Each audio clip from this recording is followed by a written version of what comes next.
Hello student, today we discuss about the interference of light. In the previous lecture we discussed about the basic requirement of physical optics, that is coherent sources.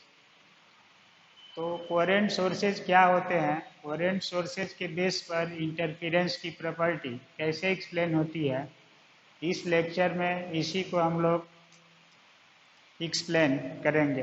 तो interference of light, light की एक property है जो superposition of wave से प्राप्त होती है। अब सुपरपोजिशन ऑफ वेव में टू वेव्स कहीं न कहीं मीट करती है, एक दूसरे के साथ मिलती है, तो कहीं पर ब्राइट फ्रिंज बनाती है और कहीं पर डार्क फ्रिंज बनाती है। उसी ब्राइट एंड डार्क फ्रिंज के कलेक्शन को कहा जाता है interference. Maxima minima, non uniform distribution of intensity. तो एक पॉइंट लेते हैं जिसे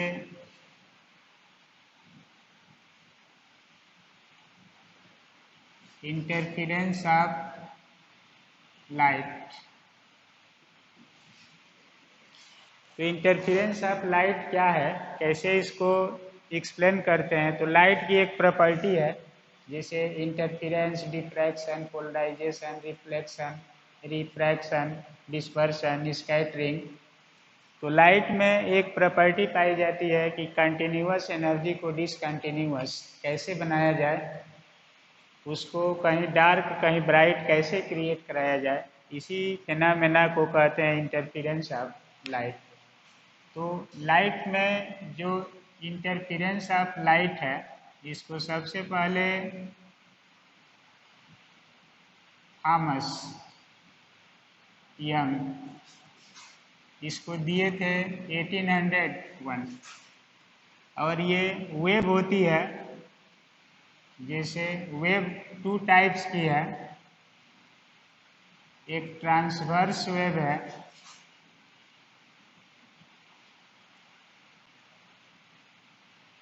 और दूसरा लॉन्गिट्यूडिनल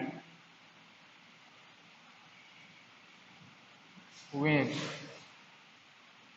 जैसे इसमें लाइट वेव, इलेक्ट्रोमैग्नेटिक वेव और इसमें मैकेनिकल वेव, साउंड। तो ये दोनों सिस्टम, दोनों वेव, लाइट एंड साउंड, दोनों का इंटरफेरेंस होता है। तो ये दोनों वेव जो होती है इंटरफेरेंस की घटना को प्रोड्यूस करती है। दोनों शो इंटरफेरेंस ऑफ लाइट। अब सुपरपोजिशन प्रिंसिपल इसमें लागू होता है। इसमें जो प्रिंसिपल लागू होगा वो होगा super position of coherent waves. To coherent waves कह सकते हैं, कोहेरेंट वेव्स का सुपरपोजिशन इसमें होता है। कोहेरेंट क्या है ये प्रीवियस लेक्चर में डिस्कस किया गया है। अब यहाँ पर सुपरपोजिशन से बनेगी, इसमें दोनों में से कोई भी वेव लिया जा सकता है, आइदर ट्रांसवर्स और लॉन्गिट्यूडिनल। और इसको सबसे पहले डिस्कस किया था थॉमस यंग ने। यंग्स डबल स्लिट एक्सपेरिमेंट भी आगे मिलता है, एक्सप्लेन होगा। पहले इंटरफेरेंस क्या है, तो ये सुपरपोजिशन ऑफ कोहेरेंट वेव्स होगा। अब कोहेरेंट का मतलब है टू वेव्स के बीच में फेज डिफरेंस कांस्टेंट बना रहे, फ्रीक्वेंसी सेम हो, वेवलेंथ सेम हो, तो उसको कहा जाता है कोहेरेंट सोर्सेज। अब इसकी डिफिनीशन होती है ये,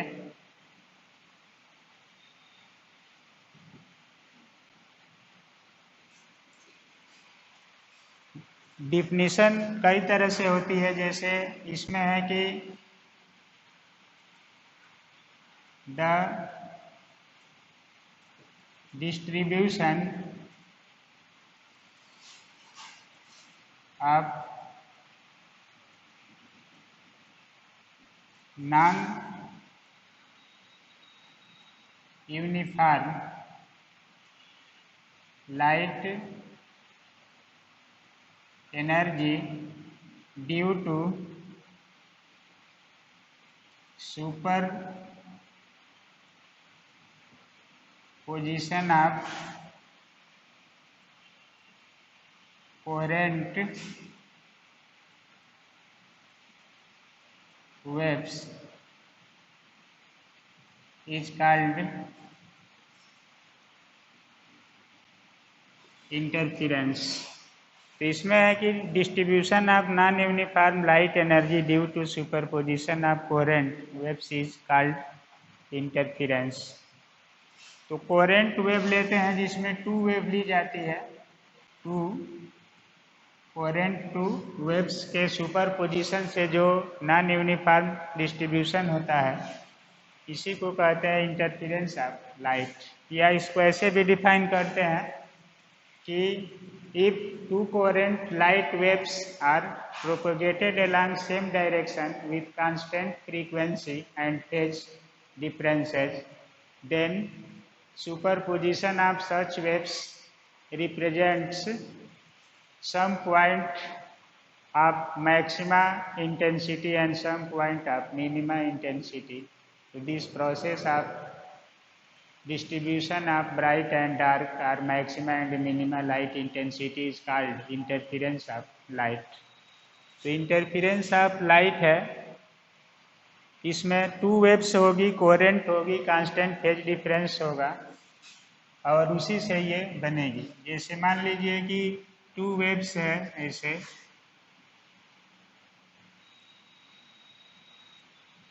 दोनों सेम डायरेक्शन में ट्रेवल कर रही है, ऐसे चल रही है, ये भी वेव ऐसे मूव कर रही है। इसका एम्पलीट्यूड A1 है, इसका A2 है, ये Y1 है, ये Y2 है। तो दोनों मिल करके एक रिजल्टेंट वेव क्रिएट करेगी जिसका एम्पलीट्यूड बढ़ जाएगा ऐसे।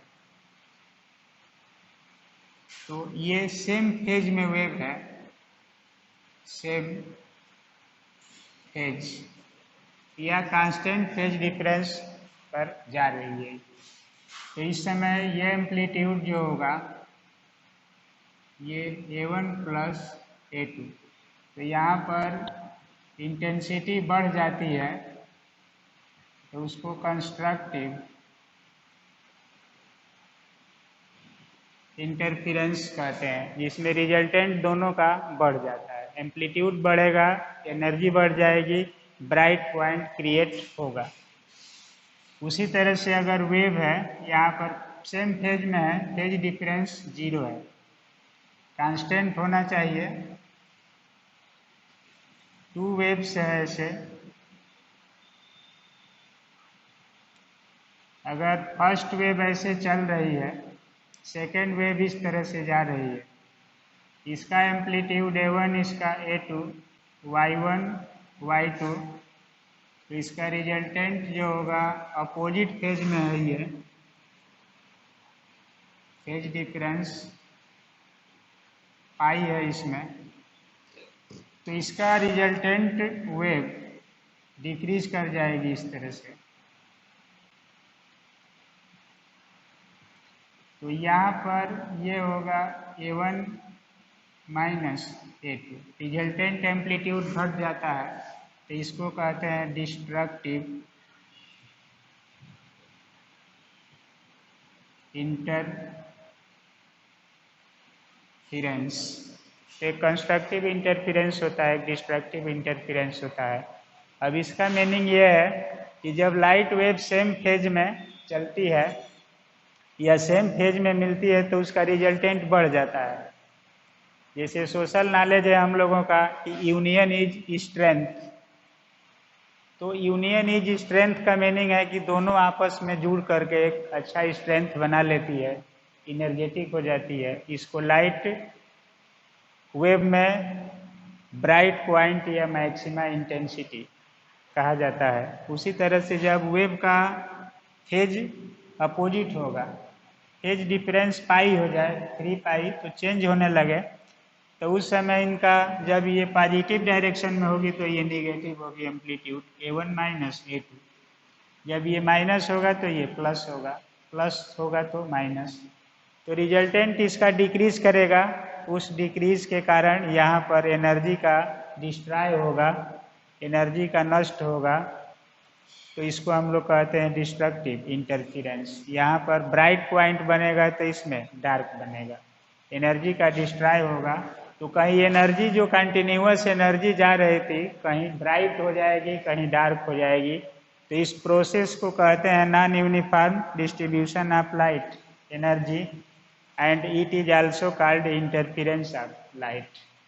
तो देखिए जैसे सोशल नॉलेज होता है कि अगर कोई मैन जा रहे हैं, 2 फ्रेंड्स जा रहे हैं, दोनों आपस में बातचीत करते हुए जा रहे हैं, तो इंटरफेयर से इंटरफेरेंस बना है, हस्तक्षेप करना, बाइकाट करना, कहीं सपोज करना, कहीं अपोज करना, इन्हीं सभी एक्सप्लेनेशन को कहा जाता है इंटरफेरेंस। अब लाइट के केस में है तो 2 वेव्स जा रही है, अगर दोनों सेम फेज में होगी, जैसे एग्जाम्पल लिया गया है कि 2 फ्रेंड्स जा रहे हैं, एक कहता है कि मोदी अच्छे प्रधानमंत्री हैं, तो दूसरा भी कहता है कि हाँ Modi is a good prime minister. फिर कहता है कि लाल किला बहुत पुराना है, तो भी कहता है कि हाँ लाल किला बहुत पुराना है, मुगल बादशाह ने बनवाया था। तब आगे चलकर कहता है कि राम मंदिर बन रहा है, तो ये भी कहता है कि हाँ राम मंदिर बन रहा है, यानी सपोज में है दोनों। तो वहाँ पर कंस्ट्रक्टिव इंटरफेरेंस, एनर्जी बढ़ेगी, दोनों का हौसला बढ़ेगा, एनर्जी बढ़ेगी। अगर वही दोनों जा रहे हैं और एक कहता है कि लाल किला सुंदर है, तो दूसरा कहता है कि नहीं ताजमहल सुंदर है, तो बाइकाट करेगा यहाँ पर, तो दोनों का मन जो होगा निराश होगा, निराशा आएगी। फिर आगे चलकर एक कहता है कि अमिताभ बच्चन अच्छा हीरो है, तो वो कहता है कि नहीं सलमान खान अच्छा हीरो है, तो फिर बाइकाट करते हैं, तो ये यहाँ पर डिस्ट्रॉय होगा। तो इसको हम लोग कहते हैं जैसे कि दोनों सेम फेज में हैं। अब वेव लैंग्वेज में यहाँ पर फेज से हम लोग चर्चा करेंगे, और यहाँ पर अपोजिट फेज में है तो डिस्ट्रक्टिव होगा, सेम फेज में है तो कंस्ट्रक्टिव होगा, तो ये दोनों मिल करके इंटरफेरेंस की घटना होगी। इंटरफेरेंस में कंस्ट्रक्शन और डिस्ट्रक्शन दोनों होता है, इसी दोनों के अरेंजमेंट को, डिस्ट्रीब्यूशन को, अल्टरनेटली ऑकरेंस को non uniform light energy distribution कहते हैं, और वही इंटरफेरेंस होता है, इंटरफेयर करना। अब वेव इंटरफेयर करती है तो कहीं उनका विनाश होता है, कहीं विकास होता है, यही विनाश और विकास कंस्ट्रक्टिव एंड डिस्ट्रक्टिव इंटरफेरेंस बन जाते हैं। अब ये लाइट यहाँ पर इंटेंसिटी की बढ़ेगी तो कितना होगी, किस पर डिपेंड करेगी, यहाँ घटेगी तो कितना होगी, मिनिमम कितना हो सकती है, तो इसकी थियरी क्या होगी ये एक्सप्लेन करते हैं। तो इंटरफेरेंस की डिफिनीशन समझ में आया होगा कुछ न कुछ इस प्रोसीजर से, और इंटरफेरेंस को फाइंड करने के लिए बेसिक जो वेव होगी कोई भी हो सकती है, आइदर ट्रांसवर्स और लॉन्गिट्यूडिनल, और इसमें है कि वेव प्रॉपर्टी से ही इसको दिखाया जा सकता है, जियोमेट्रिकल ऑप्टिक्स से इंटरफेरेंस को सॉल्व करना संभव नहीं है, तो वेव थियरी के आधार पर इसको एक्सप्लेन किया गया है। अब दोनों वेव में से कोई भी इंटरफेरेंस शो कर सकती है, इंटरफेरेंस साउंड का भी होता है, लाइट का भी होता है, तो यहाँ लाइट का एक्सप्लेन किया जा रहा है। अब इसका प्रिंसिपल है कि ये सुपर पोजिशन ऑफ वेव पर बेस्ड है, और वह सुपर पोजिशन होगा 2 कोहेरेंट वेव का, और ये वेव जब सुपर इम्पोज करेगी तो एनर्जी का डिस्ट्रीब्यूशन नॉन यूनिफॉर्म हो जाएगा, और वही non uniform distribution of energy होगा इंटरफेरेंस ऑफ लाइट। तो इसमें 2 वेव इंटरफेयर करेगी, एक दूसरे के साथ हस्तक्षेप करती हुई, अगर सुपर इम्पोज करती है, मिलती है कहीं, तो उस घटना में या तो ब्राइटनेस आएगा नहीं तो डार्कनेस आएगा, और यही दोनों प्रक्रिया होता है इंटरफेरेंस ऑफ लाइट। अगर साउंड होता तो इंटरफिरेंस ऑफ साउंड। अगर दो सोशल मैन जा रहे हैं, अगर वो होते तो यहाँ पर झगड़ा होता या समझौता होता दोनों में कि नहीं ये सही है ये गलत है। तो बाइकाट करना, इंटरफेयर करना, यही है इंटरफिरेंस। अब इसकी थियरी लेते हैं। जैसे वेव है तो यहाँ पर फेज डिफरेंस तो 0 है, यहाँ पर फेज डिफरेंस पाई की वैल्यू क्या हो जाएगी, पाई, अपोजिट फेज में चल रही है। तो ये हम लोग जनरल डिस्कशन कर सकते हैं इसका। तो देखिए इसका थियरी डिस्कस करते हैं। Let two waves are at constant phase difference phi is traveling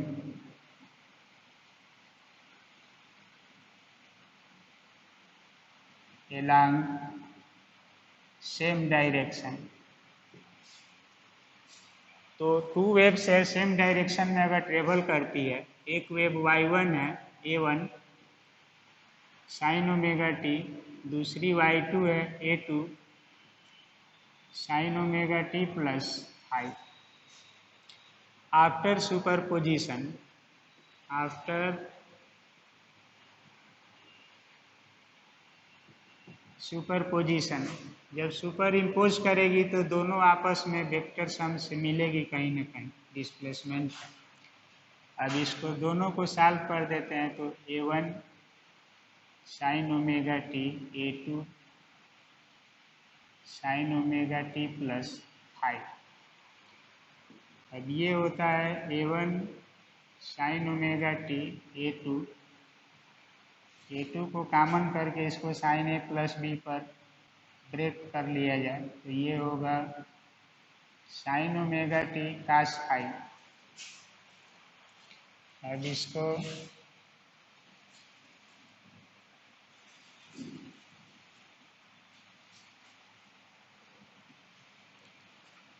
cos five और plus cos omega T sine five, इसको सिंप्लीफाई करते हैं a1 plus a2 cos five, तो ये टर्म आ जाएगा इसमें, और इसमें बाहर हो जाएगा sine omega T plus a2 cos omega T sine five. अब देखिए टू सिंप्लीफाई इट, लेट इसको सॉल्व करने के लिए हम लोग ले लेते हैं a1 plus a2 cos five equal to R cos five, ये आर कास डेल्टा। फिर इसको हम लोग सॉल्व करेंगे रख करके। अब a2 sine five equal to R sine delta, equation 2। So इस वैल्यू को रख देंगे तो जनरल इक्वेशन हो जाएगा R cos delta sine omega T plus R sine delta cos omega T. तो इसमें से कास ओमेगा टी को साइन ओमेगा टी को सॉल्व कर दिया जाए। आर को इसमें कॉमन करते हैं तो ये बच जाएगा sine omega T cos five plus cos omega T sine five. अब ये हो गया आर साइन ओमेगा टी, ये साइन डेल्टा नहीं, y इक्वल टू हम लोग यही माने हैं, इतना sine cos delta sine delta तो प्लस डेल्टा। तो y का ये रिजल्टेंट इक्वेशन है where r is resultant amplitude, resultant amplitude, and delta is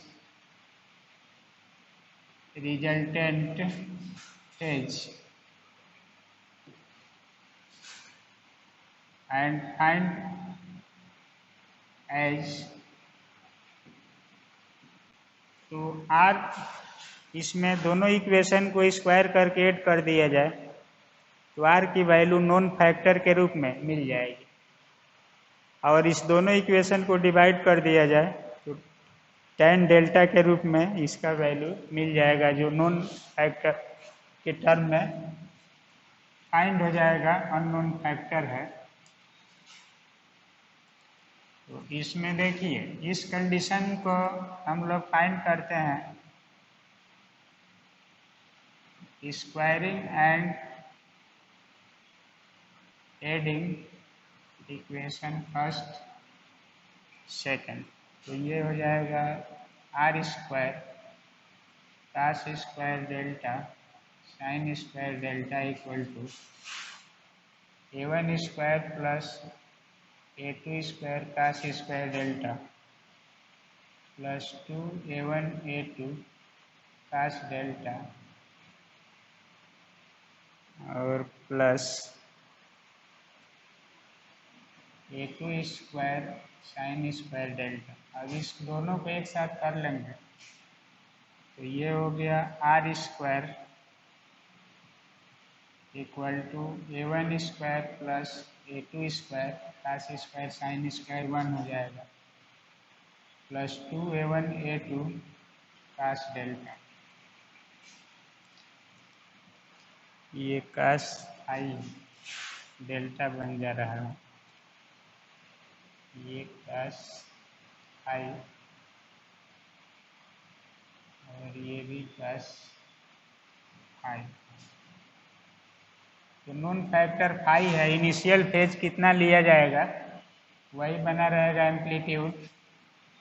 तो ये हो जाएगा R equal to root over a1 square a2 square 2a1 a2 cos phi. तो इंटरफेरेंस की घटना में रिजल्टेंट एम्पलीट्यूड की वैल्यू होती है a1 का square plus a2 square plus 2a1 a2 cos phi.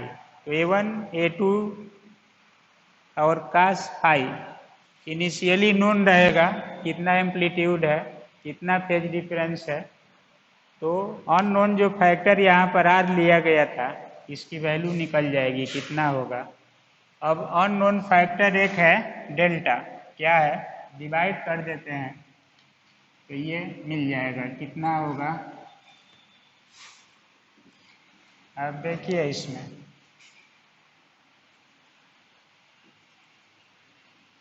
Dividing equation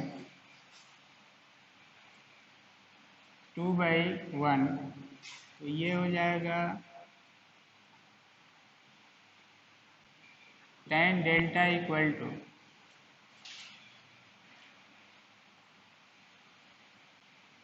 a2 sine phi upon a1 plus a2 cos phi.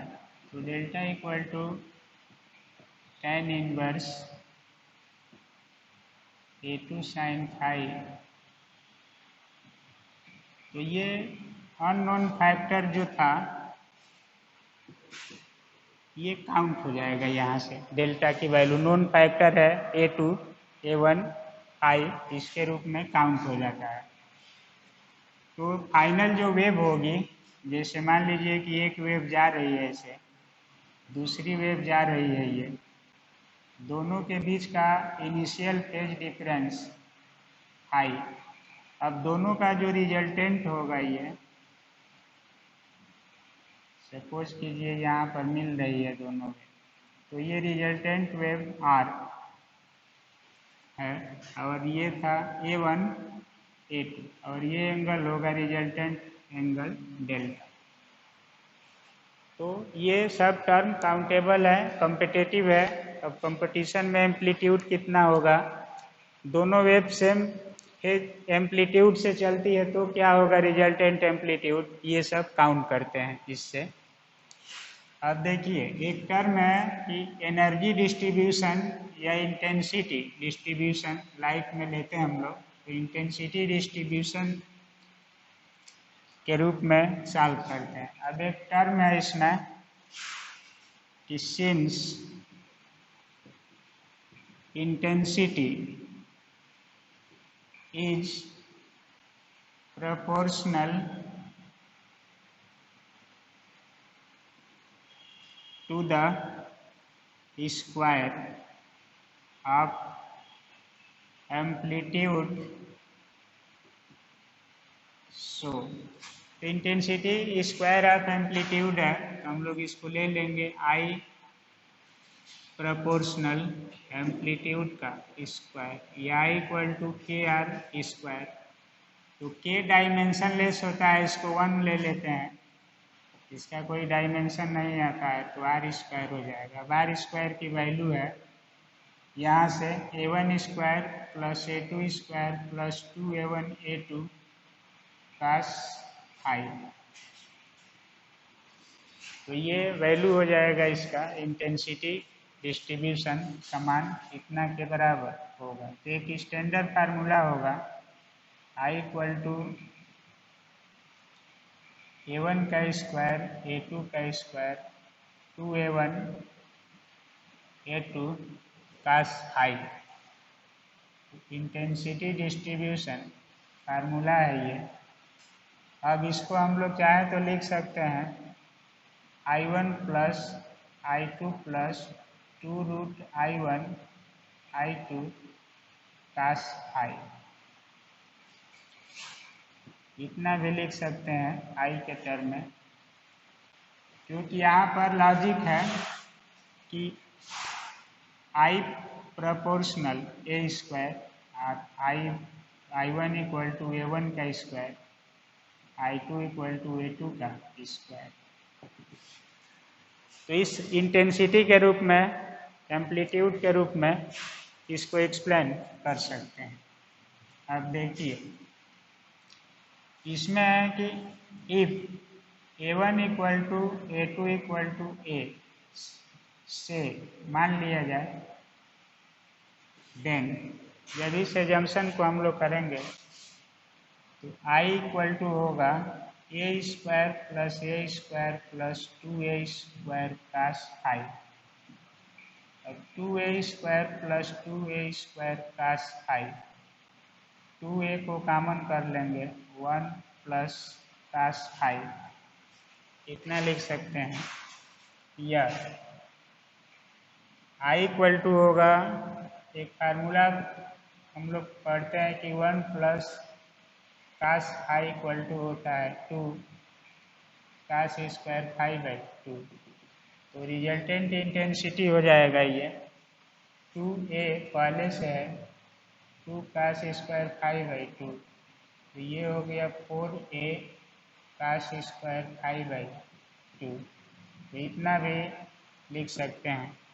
तो intensity amplitude के रूप में, इंटेंसिटी के रूप में, और ऐसे अगर सेम वेव है तो इस रूप में भी एक्सप्लेन कर सकते हैं। तो इंटेंसिटी डिस्ट्रीब्यूशन फार्मूला हो गया इसका। अब दूसरा लॉजिक है इसमें कि इंटेंसिटी जिस पॉइंट पर मैक्सिमम होगी उसको हम लोग कंस्ट्रक्टिव इंटरफेरेंस कहते हैं, और जिस पॉइंट पर मिनिमम होगी उसको डिस्ट्रक्टिव इंटरफेरेंस कहते हैं।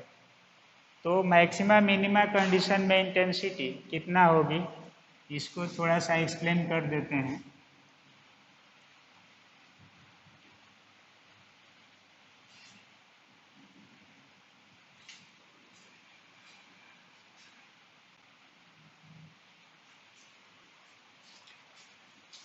तो case first for maxima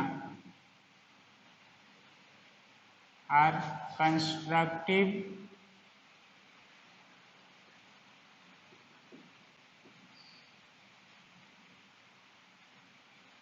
interference के लिए I इक्वल टू मैक्सिमम होगा और जब आई मैक्सिमम होगा तो उस समय कास फाई की वैल्यू होना चाहिए +1। तो जब कास फाई +1 होगा तो पाई की वैल्यू होगा 0, 2 पाई, 4 पाई, 6 पाई, 2n पाई। यह 2n पाई स्टैंडर्ड मान है। n = 0, 1, 2, 3 इस तरह से मिलेंगे। तो इस फेज डिफरेंस पर सेट कर दिया जाए टू वेव्स को तो उस समय ब्राइट फ्रिंज या पॉइंट मिलेंगे। अब इसके करेस्पॉन्डिंग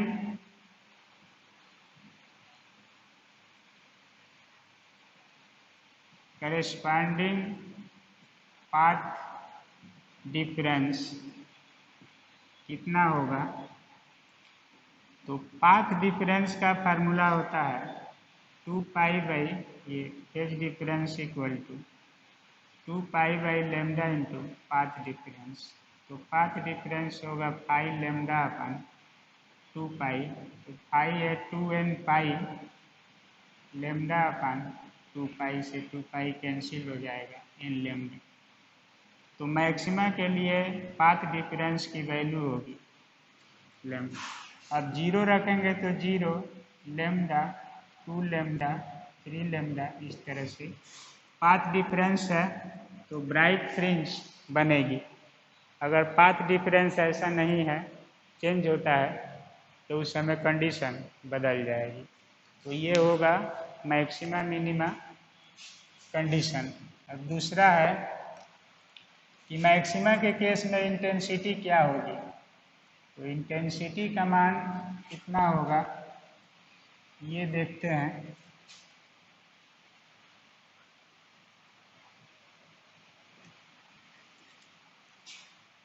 तो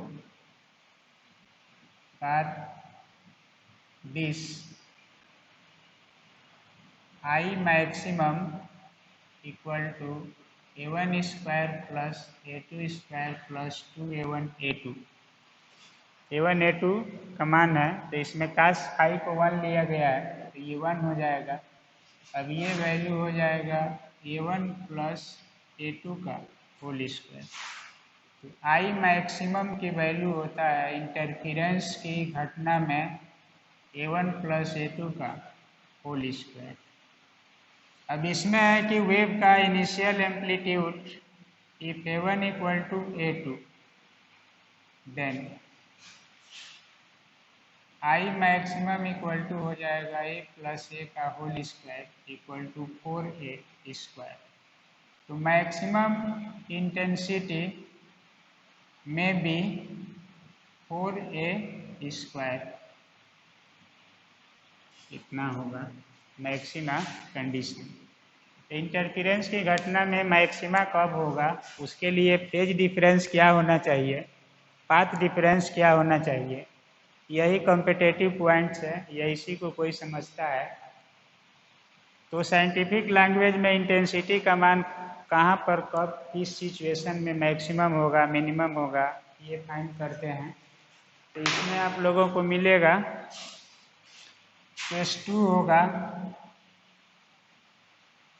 for destructive interference. Destructive interference जो होता है आई का मान मिनिमम होना चाहिए। तो आई का मान मिनिमम होगा तो कास फाई की वैल्यू -1 होगी। तो जब कास फाई -1 होगा तो फाई होगा पाई 8 multiple of pi 7 Pie dot dot standard form में 2n + 1 पाई। तो इस कंडीशन में n = 0, 1, 2 ऐसे लेते हैं या 2n - 1 पाई। तो n = लेते हैं 1, 2, 3 इस तरह से। तो दोनों सही है, किसी को लेकर सॉल्व कर सकते हैं। अब इसके करेस्पॉन्डिंग जो पाथ डिफरेंस होगा वो कितना होगा ये फाइंड करते हैं। तो देखिए x